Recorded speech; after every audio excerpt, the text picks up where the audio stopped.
The panoramic sunroof will cost you $1,000 extra. And check this out. Hey Mercedes, close the sunshade. I'm closing the roller sun blinds.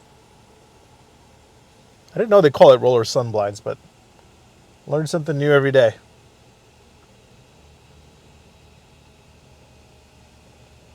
Cool thing is when you're getting a car wash, you have car wash mode where it stops everything so you can go through the car wash without the park sensors going off.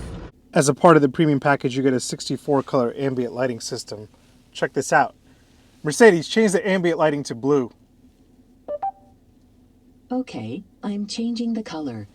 Pricing for the 2020 Mercedes-Benz GLE 350, the base model, starts right above $54,000. This here is the GLE 450, which starts right above $61,000.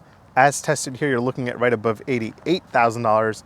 And the way I would get it, you're looking at above $93,000. So be careful when you're pricing one of these out, it can get really expensive. The GLE 450 sits right in the middle of the segment in terms of performance. If you want something quicker, AMG is working on a GLE 53 and a GLE 63S. However, if you can't wait, there is a GLE 580 available right now, which is the quickest GLE that you can get before the AMG models come out.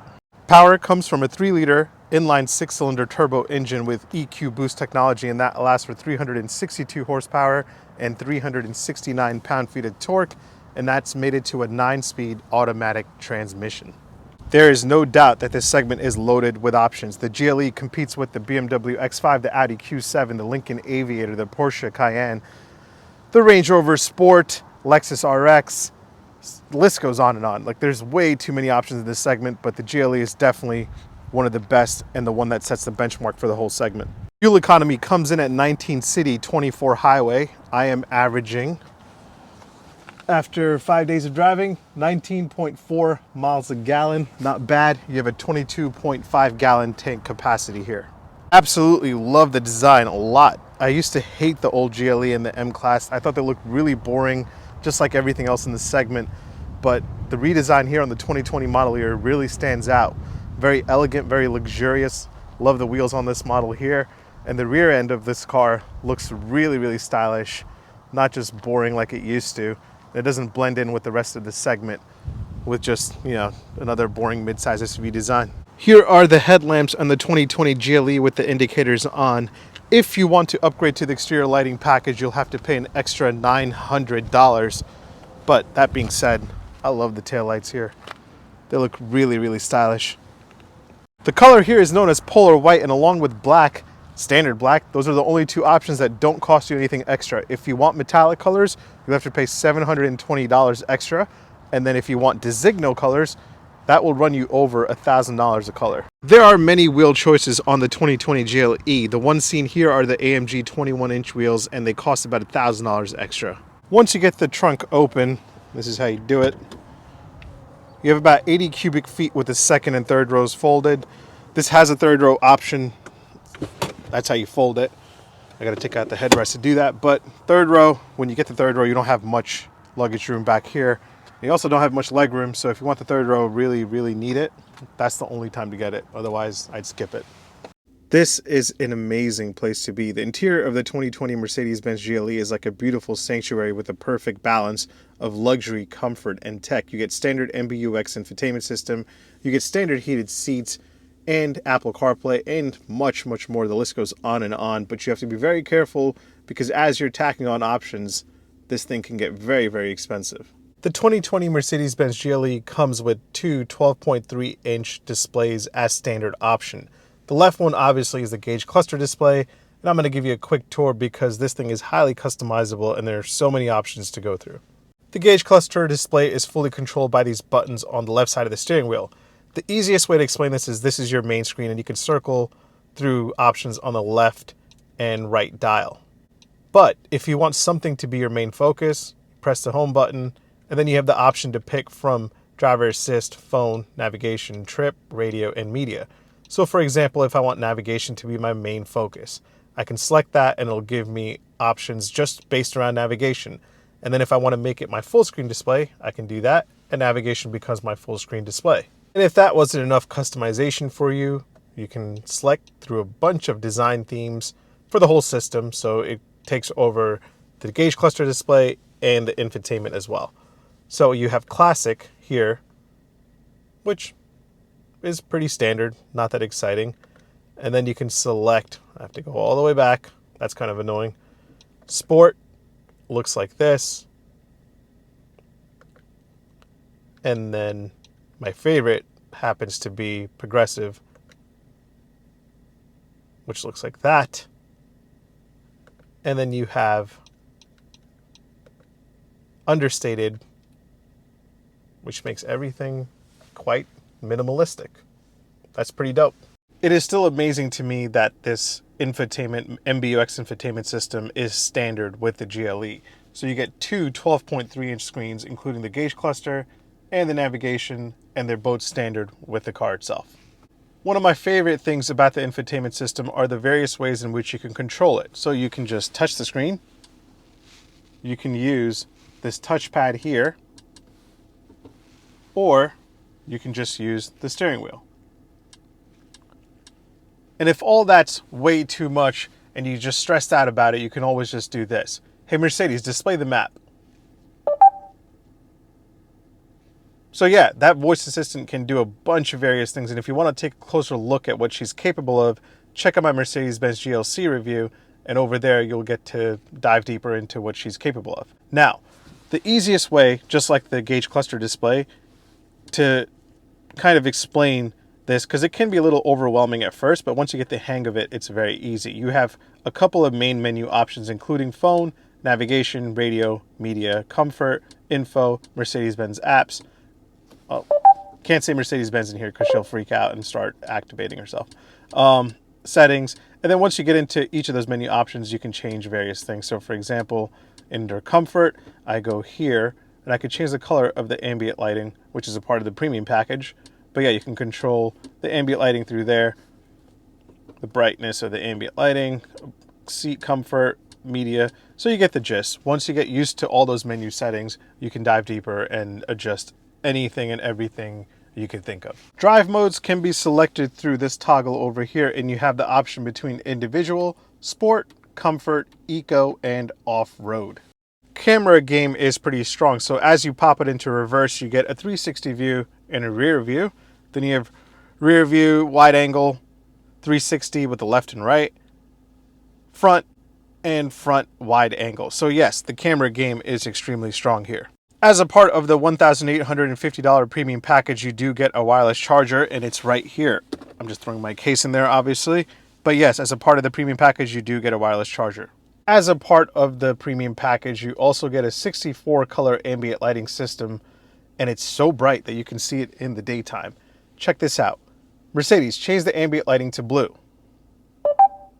Okay, I'm changing the color. That is super cool. It's really nice in here at nighttime. So if you're an ambient lighting fan, you're definitely taken care of over here. Mercedes-Benz is just killing it with the steering wheel here. No, I'm not asking you anything. What would you like to do? Cancel. Stop interrupting me. All right, so the left side, you control the gauge cluster display. And on the right side, you control the infotainment. It's very easy, very intuitive. I love it a lot. I count a total of 10 cup holders if you go for the third row option. If you don't, you get 8. If your drink is really big, you can just move that aside. And if it's small, just bring it back. Heated and cooled cup holders will run you $180. So if you're kind of bougie and you want your drink to be hot and cold, you have to spend $180 to make that happen. All right, so heated front seats are standard on the GLE. If you want more than that, you can go for the warmth and comfort package for $1,050, and that gives you heated upper door panels and heated armrests. That's pretty cool. Heated rear seats will run you $580, and cooled seats will run you $450. And then watch this. Mercedes, turn on my heated seats. I'm switching on the seat heating. That is super cool. The seats on the Mercedes-Benz GLE are super, super comfortable. It's so nice. If you do want massaging seats, you'll have to pay extra, obviously, but overall, I don't think you need that. These seats are plenty comfortable. Second row passengers get 40.9 inches of legroom. I'm 6 foot tall. That's my seating position. I have plenty of room. These seats are adjustable as well. So if you want to give third row passengers some more legroom, you can be generous and give it to them. Other than that, it's pretty simple back here. It's very comfortable, very nice. You have your own climate control down there. And again, you can get heated seats for an extra $580 back here. You can get the third row option for $2,100. I don't recommend it at all since there's really no legroom back there. To get in, you push that button there. Second row folds forward and lifts up. And that's how you get in, but it's really tight back there. Those seats look extremely depressing. So if you really hate somebody, feel free to get the third row and throw them back there, but otherwise I wouldn't recommend it. Now that I've answered all of your questions about the Mercedes-Benz GLE, I'm going to give you my opinion on what I think about this car. Mercedes-Benz invented this segment back in 1997, and they've been killing it ever since. Stop. What can I do for you? Nothing. Please repeat. Cancel. You can stop interrupting me. That's for one. Anyway, now, Mercedes-Benz invented this segment. Oh my God. For the remainder of this review, I'm just gonna call MB Benz because I don't want to keep activating this voice assistant thing. Now, Benz came out with this segment back in 1997, and then BMW came out with the X5 and was hated on. Then the Porsche Cayenne came out, and Porsche was hated on. However, this segment seems to be very, very popular. People love it. It's very competitive for automakers to be in. That being said, the GLE 2020 model year is extremely smooth. It drives like butter. It's like you're just gliding across on the roads. If you do want something more powerful, don't go for the GLE 350. In my opinion, the GLE 450 is probably the best middle of the segment in terms of performance. 362 horsepower, 0 to 60 in 5.5 seconds.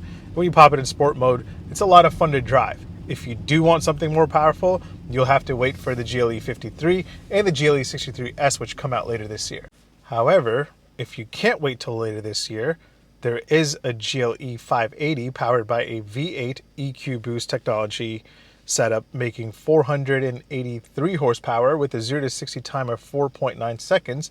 And that's actually quicker than the upcoming GLE 53 AMG, which makes 384 horsepower and 0 to 60 in 5.2 seconds. So the difference between the GLE 450 and the GLE 53 is very little. This does it in 5.5 seconds. So if you really want something more powerful, 580 is the one to go for.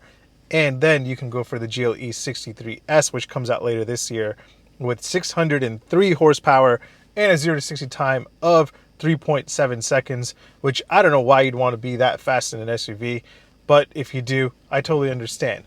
That being said, the GLE 450, in my opinion, is great for your perfect daily driver and if you want a little bit of performance.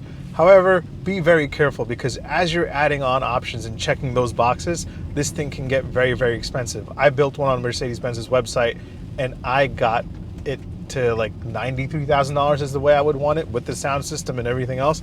But yeah, be very careful as you're loading this up with options. My top picks in this segment include the BMW X5, Mercedes-Benz GLE, Porsche Cayenne, Volvo XC90. If I was in the market for a mid-sized luxury SUV, I would test drive all of those. Thanks for watching. I'll see you next time. Make sure you hit subscribe on the YouTube channel. Make sure you follow me on Instagram at Omar Drives because that's where I get all the questions that I answer in these YouTube videos. And if your friend loves cars, share my channel, share my Instagram profile with them, and I'll see you next time. Thank you.